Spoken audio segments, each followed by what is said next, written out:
오늘 우리에게 주신 하나님 말씀입니다. 구약성경 창세기 8장 15절부터 22절까지의 말씀입니다. 창세기 8장 15절부터 22절.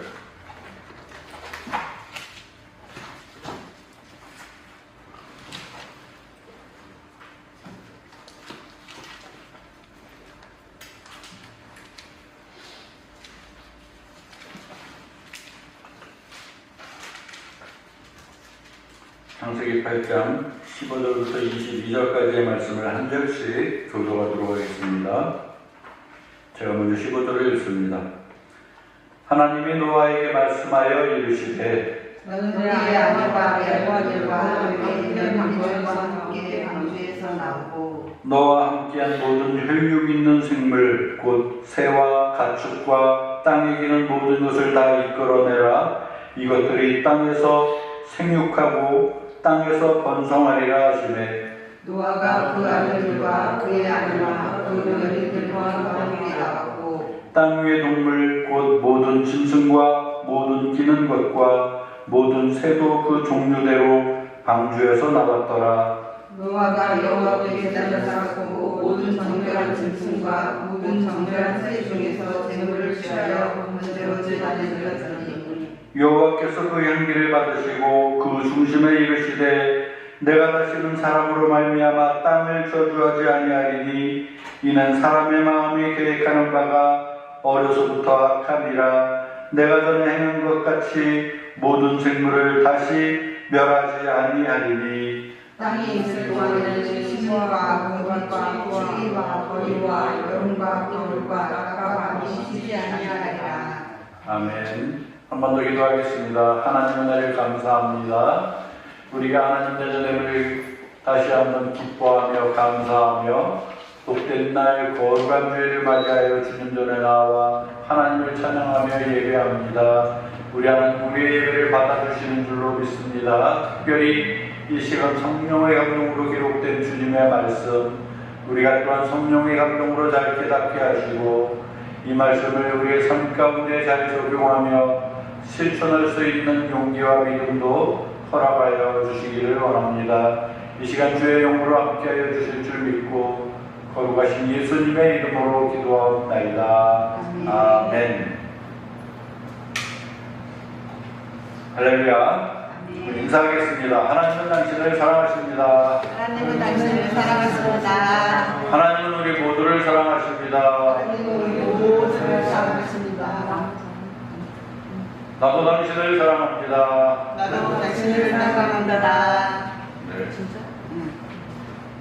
이효진 목사님 기분 나쁜 일 있으세요? 아니에요? 저 커뮤니케이션. 그래요? 봐줘요, 이제로. 네, 알겠습니다. 하나님 말씀 제목입니다. 다 같이 한번 따라하겠습니다. 여호와께 제단을 쌓고. 여호와께 제단을 쌓고. 네, 오늘 말씀 가운데 20절에 있는 부분입니다. 이 부분을 강조하고 싶은 오늘 말씀 메시지입니다. 노아가 여호와께 제단을 쌓고라는 부분. 이 과정 가운데 어떠한 말씀들이 있었는지 우리는 지난 시간도 노아의 방주에 대한 사건을 계속 말씀을 이어서 전했습니다. 여러분 기억하시는지 모르겠지만은 오늘 말씀 특별히 15절, 16절을 보면은 창세기 8장 15절, 16절 하나님이 노아에게 말씀하여 이르시되 하면서 이번에는 너는 내 아내와 내 아들들과 내 며느리들과 함께 방주에서 나오고 라고 되어 있어요. 그래서 나오고 지난 시간에는 어땠을까요? 지난 시간엔 방주에 들어가라였거든요. 그죠? 이 사이에 무슨 일이 있었을까요? 방주에 들어가고 오늘 보면은 나왔는데 이 중간에 어떠한 일이 있었을까요? 어떤 일? 하늘에서 눈이 내렸을까요? 비가 왔습니다. 네. 하늘에서 비가 왔습니다. 지난 시간에는 하나님이 노아에게 명하시기를 너와 내 온 집은 방주로 들어가라 하셨어요. 총 8식구가 방주에 들어갔는데 이것은 곧 하나님 말씀에 순종하여 방주에 들어갔음을 우리는 말씀으로 그렇게 깨달았습니다. 하나님 말씀대로 준행한 노아, 그죠? 그 전주에는 제목이 뭐냐면 노아는 하나님께 은혜를 입었더라 했어요. 첫 시간에는, 그죠? 노아는 하나님께 은혜를 입었고, 지난 시간에는 노아는 하나님 말씀대로 준행하였고, 그죠? 그리고 오늘 말씀 제목은 뭐냐면 노아가 이번에 하나님께 제단을 쌓아. 이 순서대로 갑니다. 그죠? 자, 로마서에 보면은 의인은 없나니 하나도 없다 그랬거든요. 그런데 노아를 소개하기를 창세기에서는 노아는 당대의 의인이다라고 이렇게 표현해요. 그럼 죄가 없다고 합니까? 사람으로 태어났으면 죄가 없습니까? 반드시 있게 말해야 됩니다. 원죄를 비롯해서 어릴 때부터 온갖 욕심, 거짓, 도둑질, 마음 가운데 음흉한 생각 등등 해가지고 죄인일 수밖에 없는데 노아는 왜 의인이었을까? 첫 시간에 말씀드렸을 거예요. 가장 중요한 노아는 하나님께 은혜를 입은 겁니다. 은혜를 입으면 의인이 되는 거예요. 오늘날도 이 말씀은 똑같이 적용됩니다. 저와 여러분들도 죄인이에요. 그죠? 원래는 죄인이에요. 근데 우리가 또한 하나님 앞에서 의인이라고 칭함을 받는 이신칭의의 그 신학적인 교리로 살고 있어요. 그죠? 믿음으로 의롭게 된다는 뜻이거든요.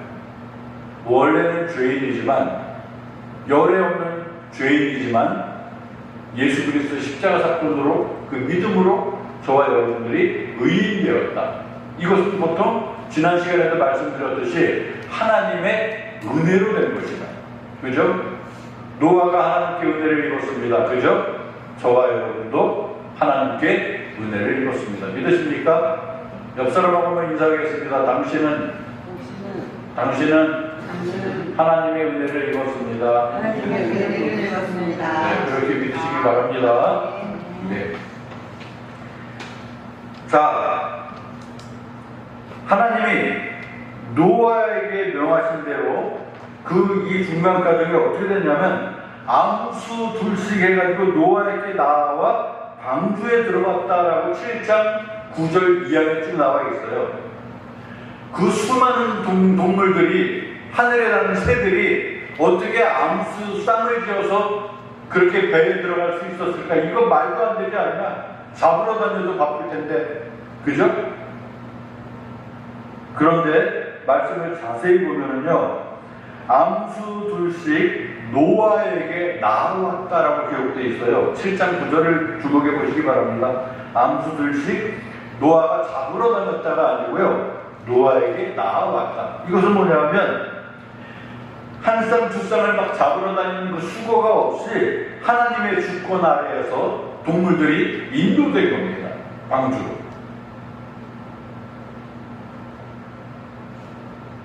제가 전도사 시절에 주일학교 아이들에게 이 부분을 설교를 하는데, 그러면 그 당시 이슈가 뭐냐면 아이들한테 상당한 인기가 있던 게 그 당시에 쥬라기 공원이었거든요.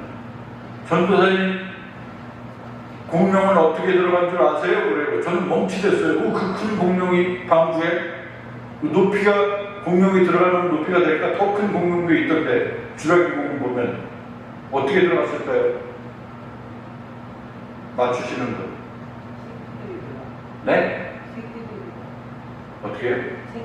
새끼를 들어오려다? 새끼가 들어가면 막 커질 텐데. 그동안 커지겠어요, 얼마나. 이 아이가 기가 막힌 이야기를 합니다. 제가 책에서 봤거든요. 뭔데? 그랬더니 노아의 양쪽 손에 공룡알 2개가 있었습니다. 그러더라고요. 어찌됐든 그 이후에 과학자들은 공룡이 노아 시대 이후에 점차 적응하지 못해서 멸종되었다라는 과학적인 근거를 대는데, 그것은 여러분들이 각자가 알아보시면 되고요. 어찌됐든 하나님의 인도하신 대로 암수 둘씩 노아 앞에 나오게 되고, 그죠? 그 다음에 무슨 일이 있었습니까? 이제 방주의 문을 하나님이 닫으시는데, 여러분 주보를 보시기 바랍니다. 주보 설교부터 제1번 노아 시대의 홍수에 대해서 수시오라고 읽어주거든요. 여기서 제가 대충 추려서 말씀을 드리면 노아 시대의 홍수 어떤 얘기가 있었느냐 하면은 40주야가 비가 내렸다. 40주야 비가 내렸다. 그런데 이 비는 우리가 말하는, 우리가 알고 있는 그 비, 홍수와는 비교도 되지 않는 7장 11절 말씀 어떻게 되어 있냐면은 큰 기품의 샘들이 터지고 하늘의 창문이 열렸다 그럽니다. 막 비가 막 쏟아질 때 사람들은 야, 난 하늘이 빵꾸난 줄 알았어. 사람들이 그렇게 얘기하거든요. 그거는 약과라는 거예요. 그건 이 부분에 비하면 약과다. 뭐냐면 7장 11절은 이 부분을 어떻게 표현하냐면 큰 기품의 샘들이 땅에서 터지는 거예요. 그리고 하늘의 창문이 마치 열린 것 같이 물이 막 퍼붓는 겁니다. 비가 내리는 게 맞지만 하늘과 땅의 물이 쏟아지고 솟아나는 지구 표면의 모든 것이 물에 완전히 덮여버리는 그야말로 인류사 최대의 재앙이었습니다.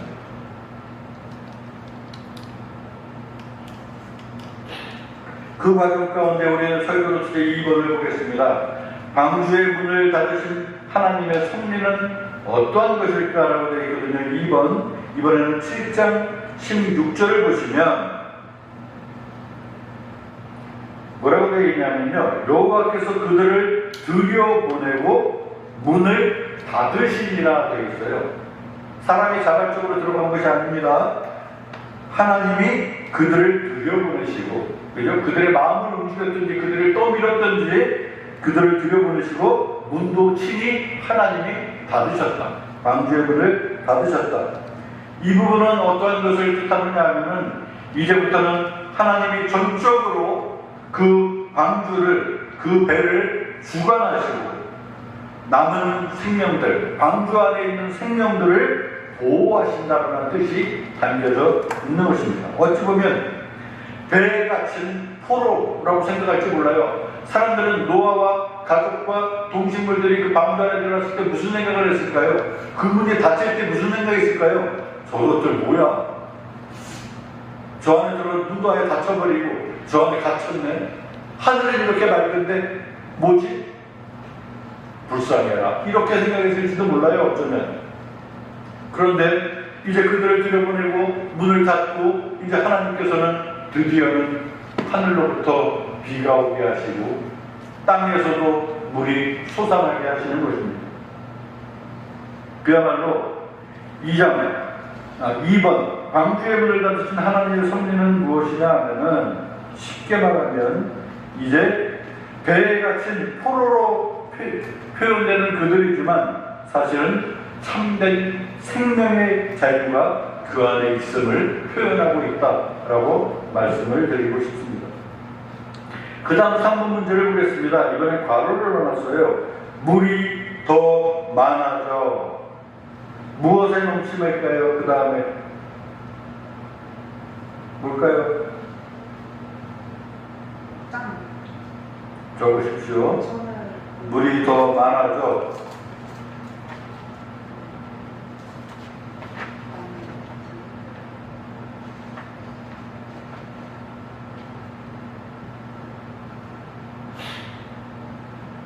(7장 18절 19절을) 보면 됩니다. 물이 더 많아져서 어떻게 됐다? 땅에 넘치고 그 다음에 천하의 높은 산이 다 잠겼다. 그죠? 우리 가운데 산을 좋아하시는 분들 많이 있겠지만 모든 산이 잠기는 겁니다. 모든 그 높다고 하는 에베레스트 산도 이 당시엔 잠겼을 것이에요. 그죠? 여러 없이 모든 것이 잠긴 것입니다. 7장 19절에 보면 천하의 모든 산이 다 잠기고 그 다음에 뭐냐면 하나님이 명하신 그 노아의 방주는 그럼 어떻게 됐나? 7장 18절을 주목해 보십시오. 노아의 방주만 유일하게 땅에서 또 올랐고 그리고 그 다음에 또 다녔다라고 되어 있습니다. 떠오르고 떠다니는 겁니다. 7장 24절로 내려가 보면은 물이 150일을 땅에 넘쳤고 150일을 땅에 넘쳤습니다. 그리고 방주에 들어가지 못한 사람들, 동물들은 모두 열애 없이 모두 죽었다. 쉽게 풀어서 말씀을 드리면 회개하지 않은 무리들은, 하나님 말씀에 귀 기울이지 않은 무리들은 모두 죽은 것입니다. 다시 말씀드리면 물 가운데에 구원받은 자가 있고요, 물로 멸망받은 무리들이 있었습니다. 우리가 받는 세례는 이 사건에 근거합니다.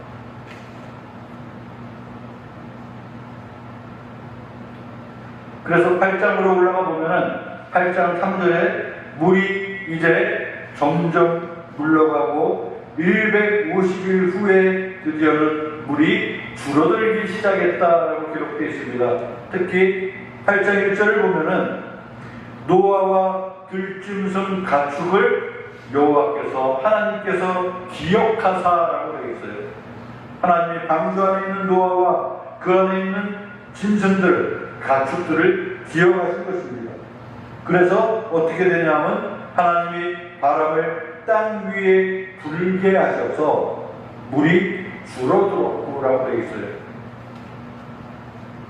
하나님이 바람을 땅 위에 불게 하셨다. 아마도 바람을 불게 하심으로 땅 아래 물이 숨이고 땅 위에 수증기를 오르게 하셔서 오늘날 오존충을 만들었을 것입니다. 그죠? 그리고 더 나아가서 바람으로 물을 밀어내셔서 육지가 드러나게 하셨을 것입니다. 그래서 8장 4절에 보면은 드디어 노아의 방주는 아라랏산에 머물렀다라고 되어 있어요. 아마도 어느 산, 아라랏산으로 추정하는 그 산에 봉우리에 걸쳐서 멈춘 것으로 그렇게 충분히 추정할 수 있는 부분입니다. 현 티르키의, 터키에 속한 약 해발 5,000m쯤 되는 그 산에 머물렀다라고 짐작할 수 있는 부분이라는 것이죠. 자, 우리는 그 인류사 세계사 시간에 그렇게 배웠습니다. 세계의 중심은 메소포타미아에서 시작되었다. 그렇게 여러분 배웠어요? 맞아요? 저는 그 시간에 좀 졸아가지고 잘 몰라요. 공부를 잘 못했어요. 맞습니까 근데? 예, 그렇다 그래요. 인류의 근원이 그곳에서부터 시작됐다, 이것이 사실이라면 그건 두말할 것 없이 노아의 가족부터 시작되었다는 것을 증명하는 부분이라고 할 수 있겠습니다. 자, 이제 8장 5절 내려가 볼까요? 8장 5절에 보니까 방주에 창이 있었던 것 같아요. 창을 열어보니까 봉우리가 보이기 시작합니다. 산봉우리들이 이렇게 보이는 거예요.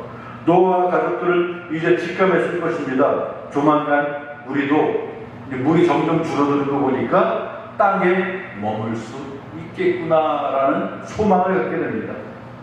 그리고 죽어서 한번 홍수가 그치고 물이 줄어든지 알아보기 위해서 바깥으로, 방주 바깥으로 내보는 새가 있어요.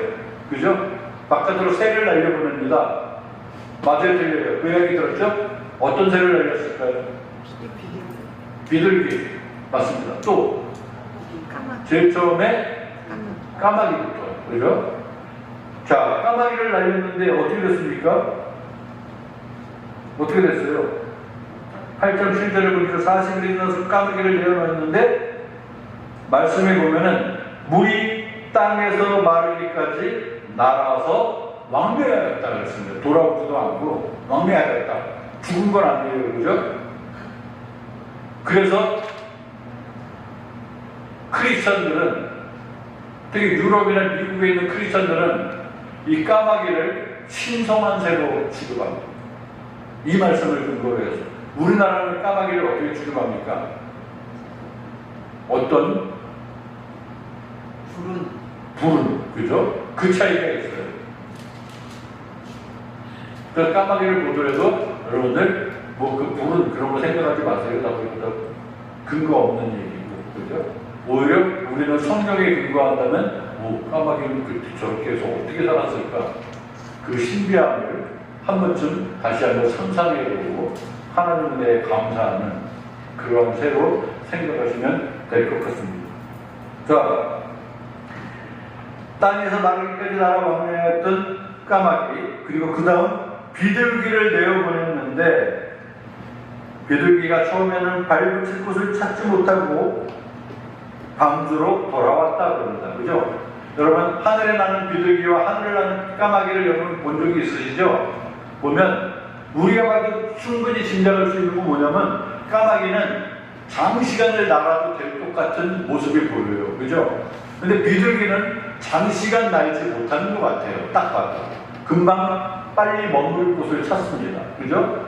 그 힘없는 비둘기가 다시 방주로 돌아왔다. 그리고 7일 후에 비둘기를 다시 날려보내자 이번에는 비둘기가 돌아왔는데 입에 감람나무 잎사귀를 물고 돌아왔다 돼 있어요. 그죠? 감람나무 잎사귀를 들고 돌아왔어요. 교회 건물하고 비슷한데 하얀색 건물들. 근데 가끔 십자가가 있어야 될 위치에 나무 이파리가 막 둥그렇게 돼 있고요. 그리고 비둘기가 있는 그런 종교 집단이 있어요. 무슨 종교일까요? 우리가 너무나 잘 아는 통일교가 그걸 갖고 있습니다. 이 말씀에 근거를 하는 거예요. 모습은 교회단 같거든. 근데 보니까 십자가 대신 감람나무와 비둘기가 있는 거야. 그건 통일교입니다. 접근도 하지 마십시오. 자, 두 번째 날려보냈고, 그 다음에 다시 7일 후에 8장 12절에 보니까 다시 7일 후에 비둘기를 날려보냈더니 다시는 그에게 돌아오지 않았다라고 되어 있습니다. 뭐냐면 이제 스스로 회복된 육지에서 살 길을 찾게 된 것입니다. 다시 방주로 돌아가지 않아도 이제 우리는 땅에 주워 먹을 것도 많고 앉을 것도 많고, 그러니까 비둘기가 돌아오지 않은 것입니다. 자, 그래서 오늘 본문 말씀으로 들어가서 15절 16절 보니까 8장 15절 16절 하나님이 이제 노아에게 또 말씀하시죠. 너는 내 아내와 내 아들들과 내 며느리들과 함께 방주에서 나오고, 그냥 섣불리 나간 것이 아닙니다. 반드시 하나님의 명령에 준행한 노아였다는 겁니다. 지난 시간 말씀을 나누었던 하나님 말씀을 준행한 노아. 그죠? 의인은 없습니다. 은혜를 입음으로 이제는 의인이 됩니다. 그렇게 되므로 이제 그 은혜 입은 자들의 삶은 행동으로 드러납니다. 어떻게 드러날까요? 하나님 말씀대로 순종하며 살아가는 그 삶이 반드시 드러나게 되겠다는 겁니다. 야고보서에 뭐라고 되어 있습니까? 행위가 없는 믿음은 죽은 믿음이다라고 되어 있어요. 내가 분명히 구원받았다라고 생각을 했는데 내 삶이 바뀌지 않는다? 그 사람 조금 생각해 봐야 된다는 거예요. 믿음으로 내가 구원받았어요. 감격되죠? 기뻐져요. 내 삶이 괜히 이제 하나님 말씀을 적용하고 싶고 그 말씀이 들려오기 시작하고 그 말씀은 내가 지켜야 된다는 그 마음을 가지고 살아가는 겁니다. 완벽할 수는 없지만 조금씩 우리는 말씀 가운데 지켜지는 삶으로 그렇게 변화되어진다는 겁니다. 그것을 성경에서는 신학적인 용어로 성화되어지는 사람이라고 이야기합니다.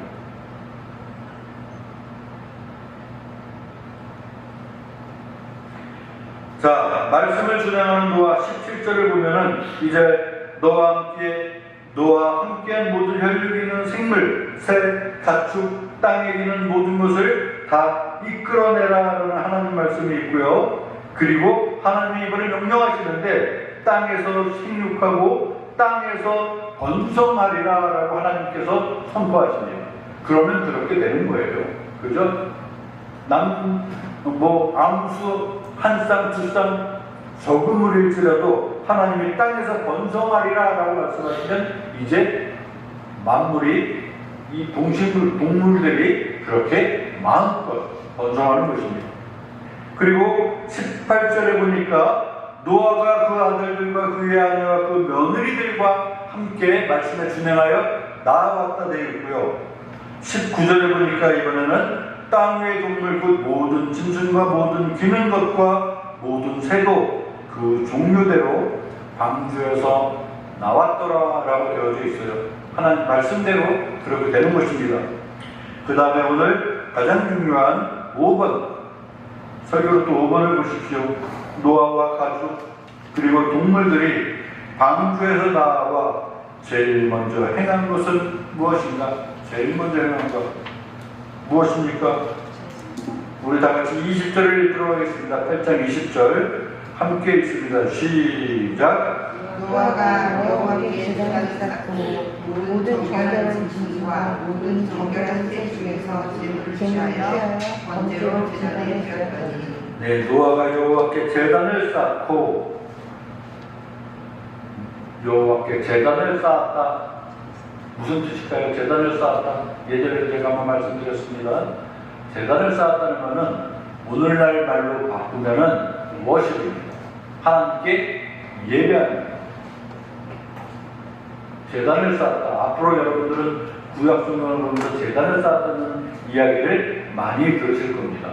말씀을 통해 발견할 거예요. 하나님께 제단을 쌓고 그리고 모든 정결한 짐승과 모든 정결한 새 중에서 제물을 취해서 번제는 뭡니까? 태워서 하나님께 드리는 거예요. 우리는 지난번에 우리 말씀을 통해서 가인과 아벨의 그 제단을 쌓아 하나님께 드리는 그 모습을 보았고요. 하나님이 예배를 어떠한 예배는 받으시고 어떠한 예배는 받지 않으셨어요. 그죠? 불만이 그거예요. 아니 가인이 도대체 뭘 잘못했길래 얼마나 잘못했길래 그것 좀 받아주시지. 그럴 수도 있는데 하나님 주권에 분명히 깊은 뜻이 있다는 겁니다. 그죠? 결국은 예배를 받은 아벨은 죽음으로 생을 맞이했고요. 가인의 삶은 후손들로 이어지는 그 삶이 평탄치 않은 거의 벌받는 그런 삶이에요. 하나님 주권 아래 또 다른 이제 그 족속들을 구할 때에 하나님은 셋이라는 새로운 그 조상들을 우리 가운데 심어주셨다는 겁니다. 세세기역으로 이어지는 오늘날의 노아 모든 사람들이 다 멸망되어지고 이 중산에서 없어진 겁니다. 노아와 그 가족들만 남았다는 거예요. 그 노아가 방주에서 나와서 가장 먼저 행한 일 무엇입니까? 바로 여호와께 제단을 쌓고 모든 것들 중에서 제물을 취해서 번제로 하나님께 드렸습니다. 자, 하나님이 예배를 받으셨을까요? 그 예배를 받으셨을까요? 그 다음 구절을 보면 나와 있습니다. 21절 여호와께서 그 향기를 받으시고 라고 되어 있어요. 아주 이쁜 표현이죠. 향기를 받으셨다. 그리고 그 중심에 이르시되 이제 하나님이 말씀하세요. 내가 다시는 사람으로 말미암아 땅을 저주하지 아니할 것이다. 이 약속은 하나님이 한번 말씀하시면 그렇게 되는 거예요. 그죠? 야, 비가 저렇게 오는 거 보니까 노아의 우수대가 생각나 저러다가 지구가 멸망하는 거 아니야? 그럴 일 없다는 거예요. 그죠? 이후에 오늘 본문 이후에 나오지만 거기에 대한 언약으로 하나님은 우리에게 노아 앞에 모든 그 말씀을 보는 우리에게 무지개로 그 증표를 보여주셨다는 것입니다. 자, 하나님께 예배하는 노아 예배를 받으시고 앞으로는 땅을 저주하지 않을 것이다 라고 약속하시는 이 부분 오늘날 우리의 예배 가운데 여러분 하나님 앞에 예배를 드리러 왔다면 하나님 나에게 은혜를 주심을 감사합니다. 이거 꼭 반드시 있어야 돼요. 그죠?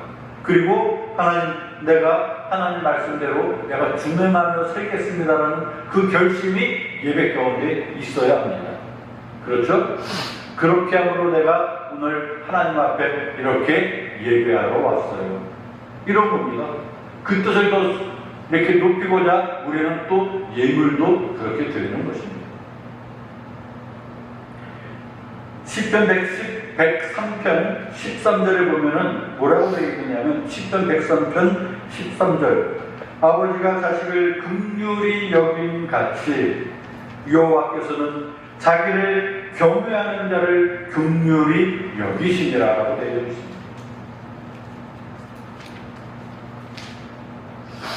아버지가 자식을 긍휼히 여기는 거 당연한 거 아닙니까? 그런데 여호와께서는 자기를 경외하는 자를 그 마음같이 그렇게 긍휼히 여기신다. 내가 하나님의 입장이시라도 그럴 수밖에 없을 것 같아요. 나한테 이러면 인사하는 녀석을 내가 더 복주고 싶지. 아니, 아유 마음만 감사하는 마음이 있으면 됐지 뭐. 이거보다도 표현할 수 있는 사람, 그죠? 그 사람을 하나님이 더 예뻐하신다는 겁니다.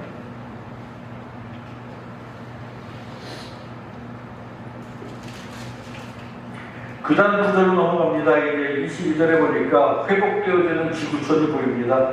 땅에 있을 동안에는 심음과 거둠과 추위와 더위와 여름과 겨울과 낮과 밤이 쉬지 아니할 것이다. 자연이 그렇게 규칙대로 돌아가는 거예요.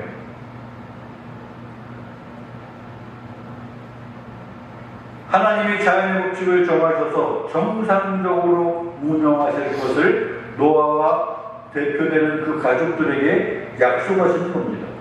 아마도 살아있는 노아와 그의 가족들에게는 이 약속이야말로 최고의 위로와 기쁨이 되는 메시지였을 것입니다.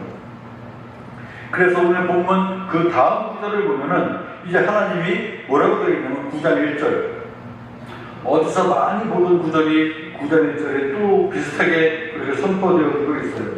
뭐라고 되어 있냐면 9장 1절에 하나님이 노아와 그 아들들에게 복을 주시며 그들에게 이르시되 생육하고 번성하여 땅에 충만하라라고 되어 있습니다. 생육하고 번성하여 땅에 충만하라. 그죠? 우리가 살아가면요 반드시 생육 번성해야 됩니다. 땅에 충만해야 됩니다. 이게 사람이 누릴 수 있는 그 감사의 제목 가운데 하나라는 거예요. 그런데 오늘날 젊은 사람들은 결혼도 하려고 하지 않고 결혼을 해도 아이를 낳으려고 하지 않습니다. 이거는 말씀에 어긋나는 겁니다. 동성끼리 사랑한다 이것도 이 말씀에 어긋나는 겁니다. 왜? 동성끼리는 절대 이세를 볼 수 없어요. 그죠? 그리고 멀쩡한 아이들을 갖다가 양육해서 입양해서 키운다 그 아이가 그런 부모를 보고 뭘 배우겠습니까? 그들은 분명히 환자입니다. 그죠? 우리 성소수자들 그들 인격을 존중해주고 그들도 우리가 평등한 권리를 누려야 되는 건 맞습니다. 그런데 어떠한 항목으로 봐야 되느냐면 그들은 치료받아야 할 그죠? 하나님의 긍휼하심이 있어야 할 그런 불쌍한 사람들이라는 겁니다.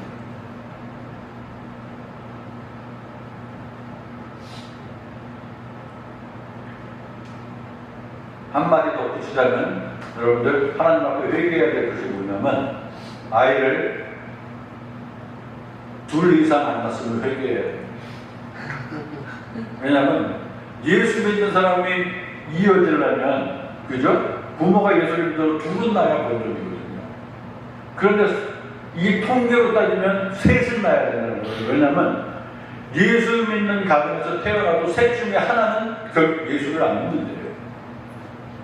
그래서 하나님 말씀에 그야말로 땅에 번성하고 충만하려면 셋을 낳아야 된다.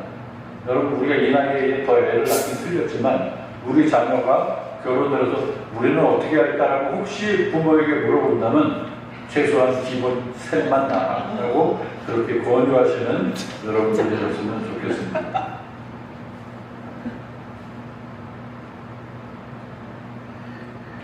자, 그리고 하나님께서 또 그 다음에 약속하세요. 땅의 모든 것이 이제 너희 사람들을 무서워할 것이다 되어 있고요. 모든 것, 동식물이 너희 것이 되리라. 그러면서 고기는 핏째 먹지 말아라. 라고 하나님이 어느덧 절제되는 그 사람을 우리에게 명하시고요. 그것은 왜냐하면 다른 사람의 피를 흘리면 그 사람의 피도 흘릴 것이니 하면서 우리 생명의 중요함을 하나님이 강조하고 계십니다. 그리고 다시 한번 9장 7절에 생육하고 번성하며 땅에 가득하여 그 중에서 번성하라고 하나님께서 말씀하고 있는 것입니다. 오늘 말씀을 이제 마무리하도록 하겠습니다. 그야말로 오늘 말씀 다시 한번 그 순서를 정리를 하자면은 죄인된 노아, 그쵸? 사람이니까 죄인이에요. 죄인된 저와 여러분, 똑같이 노아가 은혜를 입었다면 우리는 더 살기 좋은 이 세상 가운데 하나님께 은혜를 입었어요. 그죠? 그 은혜를 입어서 감사하며 하나님 말씀에 준행하는 삶을 살았다는 노아라고 한다면은 우리 여기서부터 이제 우리 문제가 이제 제기됩니다. 여러분들은 과연 당대 의인이라고 칭하는 그 칭찬을 받을 만큼 노아의 삶같이 여러분들은 하나님 말씀을 준행하며 살고 있습니까? 라고 할 때 우리 여기서부터 이제 긴장해야 됩니다. 지난 시간에도 말씀드렸듯이 형통하는 원리는 뭐냐면 하나님이 우리에게 주신 율법 가운데 바로나 우러나 치우치지 아니하고 하나님이 우리에게 명하신 그 말씀을 그대로 이행하는 것입니다. 지켜 행하는 겁니다. 그 지켜 행하는 삶 가운데 가장 기본이 되고 첫째 되는 것이 뭐냐면 오늘 말씀 제목 그대로 하나님께 예배하는 삶부터 시작하는 겁니다. 예배 안 드려도 그냥 내가 삶만 똑바로 살면 됐지. 코로나 이후에 우리나라 크리스찬들의 병적으로 스며든 습관이라고 합니다. 굳이 예배 드리러 안 나가도 TV도 있는데 말씀 보면 하나님 말씀 정확하게 나오는데 가끔 목사님도 실수하시는데 그 말씀보다 정확무한 말씀 내가 읽고 예배하면 되잖아. 이런 핑계로 예배를 드리러 나가지 않는다는 겁니다. 그러나 여러분, 예배가 아무리 형식이라고 할지라도 분명히 말씀드립니다. 형식이 없다면 담을 그릇이 없어지는 겁니다. 예배는 담을 그릇이에요. 이 그릇이 없다면 은혜를 담을 수가 없는 겁니다. 예배를 통해서 하나님 임재하심도 우리가 체험하고 하나님께 내가 예배드리는 그 은혜도 내가 받고 말씀이 내 마음 가운데 스며들어서 우리 말씀대로 행해야 되겠다. 하나님께 약속하고 그죠? 한 주간도 하나님이 주시는 복을 기대하며 그렇게 하나님 말씀을 준행하며 살아가시는 우리 모두가 되는 것입니다. 하나님 우리에게 은혜를 주셨습니다. 그 구원의 감격이 감사가 되어서 이제는 우리가 때와 장소를 정하여 하나님께 감사와 찬양으로 예배하며 나아가는 매주 드리는 이 예배 시간이 되었으면 좋겠습니다.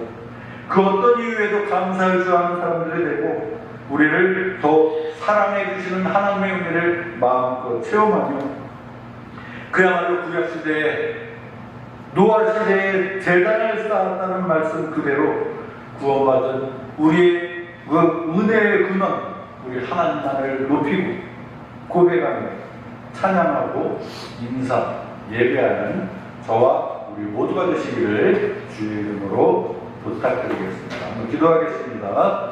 하나님 은혜를 감사합니다. 귀한 말씀 주심을 감사합니다. 노아의 섭 가운데 그도 우리가 다를 바 없는 죄인된 사람이었지만 하나님께 은혜를 입고 하나님 말씀을 준행하며 더 나아가 이제 하나님 부어주시는 그 모든 은혜를 누릴 때에 하나님 앞에 나와 예배할 줄 아는 믿음의 사람이었음을 우리가 말씀을 통해 발견하고 우리의 삶 가운데 또한 잘 적용하기를 원합니다.